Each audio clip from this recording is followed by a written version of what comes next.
All right, we're looking at Black History tonight, and with me, Barbara Dinkins of SeaBreeze. This is a historical place and definitely making Black history in our area. Tell us about SeaBreeze and where is it? SeaBreeze is at the distal end, southern end of New Hanover County, Highway 421, and adjacent, as when you cross the bridge, is Carolina Beach or Pleasure Island. So it's on the Intracoastal Waterway. Yeah, the recreational site basically is on the Intercoastal Waterway.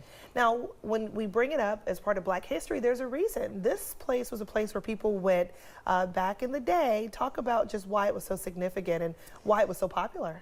Yeah, I feel like it was significant because it wasn't just people, it was basically African Americans. The only place we had to just go and dance and have a good time. We had things like the not quite the circus, but we had photographers down taking pictures.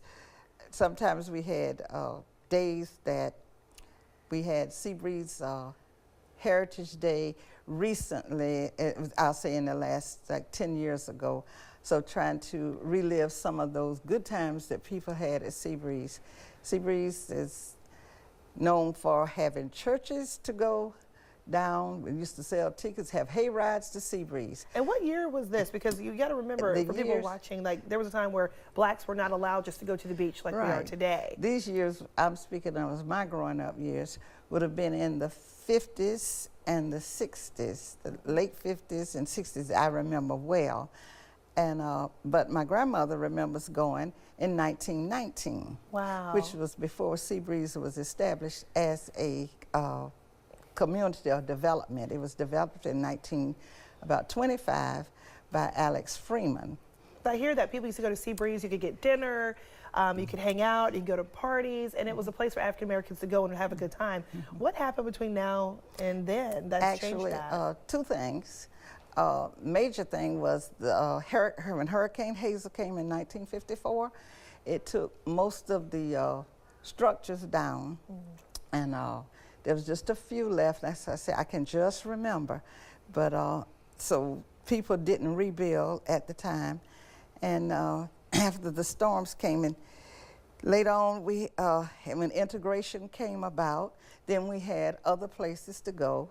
So folk just kind of didn't go to SeaBreeze as much anymore. There was not as much to do, other places to go. And so it just kind of laid still for, I guess, 30, 40 years. And what about now? Where are we today with it? Today with a quiet little, I'll call it a little village. There are 3 historical buildings left. And I have a new home. It's not new now, but it's newer, 12 years old.